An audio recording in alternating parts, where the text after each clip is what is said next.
Meat City, baby. Hello and welcome back to Meat City Gaming. JD here with another Star Wars Galaxy of Heroes video, and today we're covering the bonus tier of Ground War Assault Battles. I did an earlier video in Tier 1, and now we're doing the bonus tier, and I was surprised I had to make a lineup change. The bonus tier requires 5-star characters, and I used Wicket for Tier 1, and he's only at 4 stars for me, so I had to find a substitute, and luckily I had BB-8 sitting around. Now, I was missing one piece of gear to get him to Gear 7, so he rolled in here at Gear 6. So he's very weak, but my thought was, if I can go into Wave 4 and Wave 8 with Illuminated Destiny ready, that should be enough to carry me through.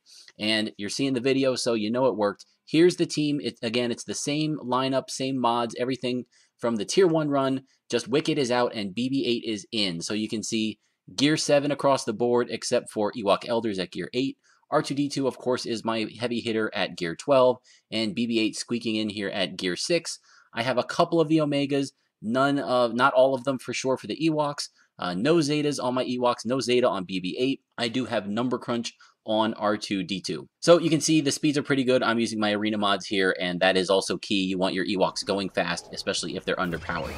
So with Wave 1, we're getting into it here, 4B1s. The battle is pretty much exactly the same as Tier 1 to the bonus tier. There's no extra tricks. Nothing really changes. The enemies just get a little bit tougher, hit a little bit harder. I think their gear level just goes up probably 2 levels. So the strategy is the same. Again, the biggest threat, I think, are the B2 Super Battle Droids for a couple of reasons. One, buff immunity. They put buff immunity on your characters, and Ewoks thrive on buffs. They need buffs to do what they do best. Get speed up, get retribution, get lots of attacks in. So you need to watch out for the buff immunity, and also the fact that they can gain 100% turn meter on chance whenever a non-B2 Super Battle Droid is attacked. So that's part of figuring this out. When can you attack the B2 Super Battle Droids, because otherwise you don't want to feed them turn meter, and when can you then take out some of the more high damage characters when the B2s are kind of out of commission. And the tools you have available to do that, the biggest thing is probably Daze on Low Gray. He can give Daze across the field, and that's really useful. If you have that to open up a turn, you can get Daze on all of the Super Battle Droids, then you can focus your couple first attacks on one of the heavy hitters, get them removed, and then from there you can just kind of work through it.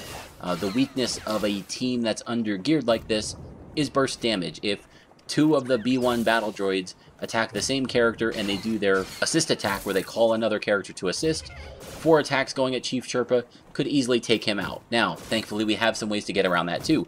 Ewok Elder, of course, his heal is a Dispel, so that's huge. If you have buff immunity, don't be too scared to use the heal to get rid of it, because again, Ewoks need those buffs, especially if you're playing with BB-8, because you want that secret intel getting spread around so that you can reduce the cooldown of Illuminated Destiny.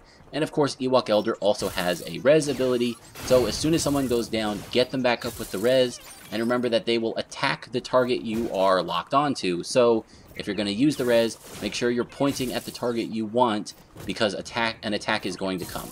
So keep that in mind as well. And other than that, it's just it's very similar to the first tier. So we're at Wave 3, and you'll notice gameplay is very, very sped up. I did run the battle at 4x, but in addition, this playback is playing at 1.5 times speed. I do spend a bit of time, like now for instance, with Newt Gunray up. He's by himself, he's not a threat, so I kind of use this as an opportunity to cycle cooldowns. Whenever you have a chance like this, the damage threat is removed, you can spend it getting Illuminated Destiny ready, which it now is. You can spend it getting your cooldowns ready. Chief Chirpa's big call assist attack was on cooldown. Well, I want that ready going into Wave 4. So you can use the opportunity to kind of milk that last character to get yourself really ready for the next wave. And here it is, Wave 4, the first big hurdle for the bonus tier. We've got Illuminated Destiny ready. Now, I failed this bonus tier the first time I tried it. I completed it the second time, and the mistake that I made was I used Illuminated Destiny when the B2s were ready to use their AoE Dispel. So I cast Illuminated Destiny, and the B2 Super Battle Droid dispelled all the buffs that I got from Illuminated Destiny. It was a huge blow to my team. So be careful how you do that. If you're going to open up with Illuminated Destiny, make sure you have enough turn meter on your characters to wipe out the B2s. Otherwise, you can let the B2s use their AoE. Usually, they'll start with it.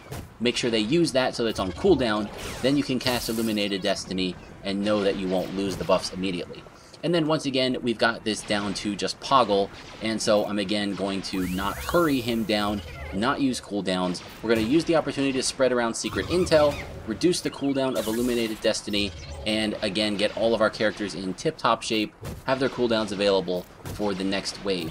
You'll notice as I play through this, I'm conservative with Illuminated Destiny. You might be able to use it in every wave. If you get it ready or very close to being ready at the end of a wave, you could probably use it in the next wave and then take out some characters early and have it ready for almost the next one. If you play, again, like I am now, you keep one high health character around till the end and spend the end of that phase using that character to get your cooldowns reduced. So we go into Wave 5, again, no major threats here, no B2 Super Battle Droid. So I think the B1s are a threat because they can call to assist, but in addition, the Spy is also a high damage character, and Geonosian Soldier can also call to assist. So just burn them down as quickly as possible. The B1s have low health, so they're easy to take out quickly. And then be careful with the Spy. Again, you don't want to do half damage to him, have him go stealth, and then you have to attack another target. So if you're going to go after the Spy, make sure you've got enough attacks lined up to kill him before he can attack and go into stealth. Otherwise, save him for last. Again, you shouldn't take too much damage. There's only 4 enemies here, and you should be able to get through this one without too much trouble. And you can see it's Wave 5, and I already have Illuminated Destiny up, but I'm going to save it for an emergency. It's also a cleanse, so if you have buff immunity on your characters, if somebody is damaged and I won't be able to get a heal off in time, it can speed everybody up and use it as an emergency. But otherwise, I'm probably going to save it for Wave 8, just so that I have it ready going into that, because that's the most crucial part of the battle with the most dangerous enemies all lined up and ready for you. So we open up Wave 6 with a Daze. There is a Super Battle Droid here, so good to get the Daze on him. He cannot gain turn meter. And we're just going to take out the damage dealers again. I like to take out the B1s first. Their defense, their health is lower. Remove every gun that you can in order so that there's less attacks coming into you. And then I switch over to the Spy thinking that I'll be able to take him out before he attacks, and I am. And here we are rolling. Keep in mind, you can put Secret Intel on your characters using BB-8. Pretty much his only function is to cast Secret Intel as many times as he can. But once Illuminated Destiny's cooldown is reduced all the way and it's ready to go, you can send BB-8 into attack, and he's doing, I think, more damage than a good number of my Ewoks are, even at Gear 6. So don't be afraid to use him that way as well. And so now here we are, second to last wave. Save Illuminated Destiny if you can. There is one of those buff droids, so we're going to take that out first. I don't know if this is one that gives protection up or offense up, but you don't want those buffs flying around. So we stunned him, then switched to the B2. We got the B2 stunned, so now even if it gains 100% turn meter, it'll just come off stun. So I decided to try and take my chance, get the buff droid down. We do, and now we're going to switch back and take out the B2 Super Battle Droid. And then again, it's just standard 3 enemies: the Geonosian Soldier, the Geonosian Spy, and the B1 Battle Droid. Take those out as you will, whatever your preference is in terms of the order. I do spend R2D2 is my de facto tank here. I don't have a tank Ewok. R2D2 has a ton of health, so whenever I was worried about a couple of attacks coming in, I used R2D2's smokescreen on himself because he has plenty of protection and hit points. He can take those hits and save my Ewoks. I don't want to have to burn my res here at the end of the 7th wave because I might need it going into the 8th wave. So again, if you're familiar with these characters, you know what you're doing.